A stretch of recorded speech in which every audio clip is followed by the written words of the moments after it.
ازيكم فيديو جديد. النهارده هيكون فيديو كلام عن ماتش الاهلي والزمالك اللي خلص 3-0 الاهلي في الدوري المصري في عرض عرضي. Touch it, bring it, pay it, watch it, turn it, leave it, stop, format it. Touch it, bring it, pay it, watch it, turn it, leave it, stop, format it. Touch it, bring it, pay it, watch it, turn it, leave it, stop, format it.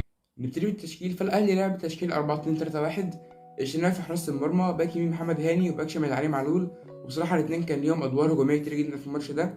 واتنين قلوب دفاع، خالد عبد الفتاح اللي لسه جاي من حد سكندري.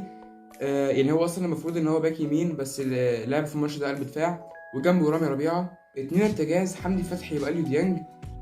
وعلى اليمين الشحات، وعلى الشمال احمد عبد القادر. صانع لعب محمد مجدي قفشه، وقدام كهربا. والزمالك برضو لعب التشكيل 4-2-3-1. عواد في حراسه المرمى، باك يمين المسلوسي، وباك شمال عبد الشافي. واتنين قلوب دفاع، عبد الغني وحسام عبد المجيد. واتنين ارتكاز، سيسي ودونجا.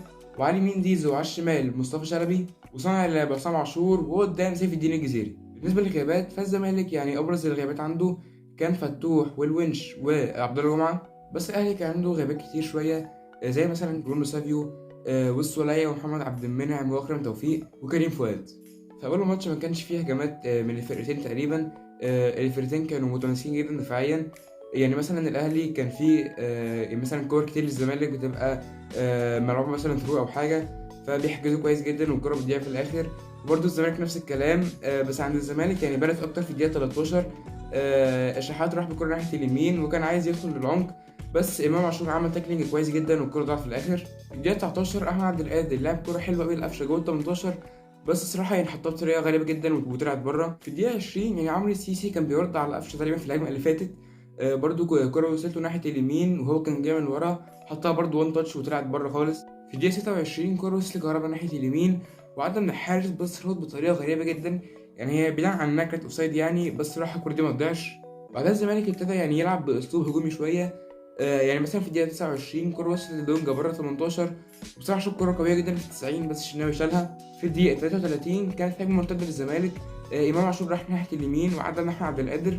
بس احمد عبد القادر عمل معاه فاول تكتيكي، وبعدها امام عاشور كان منفعل جدا وكان بيطالب بانذار. في الدقيقه 43 علي معلول رفع كوره بس كانت قويه شويه وخبطت في صدر دونجا، ووقع دقيقتين تقريبا، بس الحمد لله قام وما حصلوش حاجه.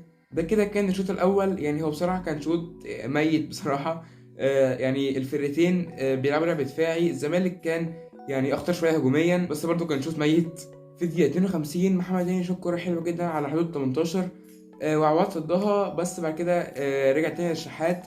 بس دفاع الزمالك كان بيتمركز صح جدا، وحصل كده شويه لخبطه، بس الكوره يعني ضاعت في الاخر. في الدقيقه 56 كوره وصلت لكهربا ناحيه اليمين، بس شاط كوره ضعيفه جدا في نص الجون وعواد مسكها بسهوله. في الدقيقة 58 خرج المسلوسي ونزل عمر جابر، وخرج عمرو السيسي ونزل مصطفى الزناري. وده يبين ان فيريرا كان مهتم اكتر بالدفاع، عشان عمرو السيسي خط وسط والزناري قلب دفاع.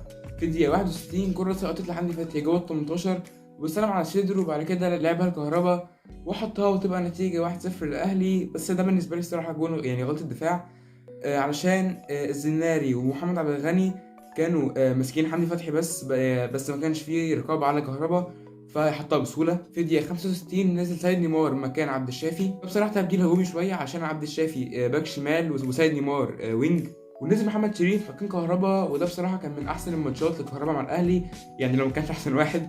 في الدقيقة 69 حسب فاول في مكان حلو قوي للزمالك. زيزو رفعها بس الشناوي طلعها، وصلت لدونجا على حدود 18 وشوط كرة قوية جدا، بس خبطت في رامي ربيعة. ولعبة الزمالك كانوا بيطالبوا بضربة جزاء يعني عشان كانت هاند على رامي ربيعة، بس الحكم قال ما فيهاش حاجة. دقيقة 72 كرة وصلت لزيزو ناحية اليمين، وكان عايز برضه يدخل العمق، بس رامي ربيعة عمل تاكلينج حلو جدا والكرة ضاعت في الآخر. دقيقة 75 محمد هاني لعب كرة بالعرض لحمدي فتحي، بس فوتها محمد شريف وشوط كرة حلوة جدا، وتبقى النتيجة 2-0 للأهلي. وده بالمناسبة يبقى الجون 50 لمحمد شريف مع النادي الأهلي. نزل يوسف أسامة نبيه مكان مصطفى شلبي، وشيكابالا مكان سيف الدين الجزيري، ونزل طاهر مكان الشحات. وبصراحة برضه الشحات عمل ماتش كويس جدا. نزل مروان عطية مكان قفشة، وده يعتبر تبديل دفاعي علشان مروان عطية باك يمين تقريبا، وقفشة صانع لعب. في الدقيقة 82 يعني طاهر محمد طاهر عمل تدخل قوي شوية على إمام عاشور وخد إنذار. في الدقيقة 90 كرة متسقطة لحمدي فتحي من ناحية الشمال، بعد كده سند علي معلول، بعد كده لعب بالعرض جوه ال 18 محمد شريف وحطها كرباج لعواد، وتبقى النتيجة 3-0 ويقتل الماتش على كده. يعني هو شوط، يعني زي ما انا قلت ان هو بدأ في الشوط الثاني.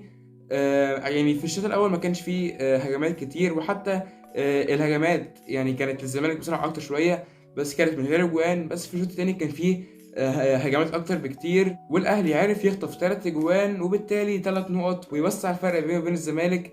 بدل ما كان 5 نقط بقى 8 نقط. وده كان فيديو النهارده. لو عجبك يا ريت تعمل لايك وسبسكرايب وتفعل الجرس عشان يوصلك كل اللي هنزله جديد. وبس كده.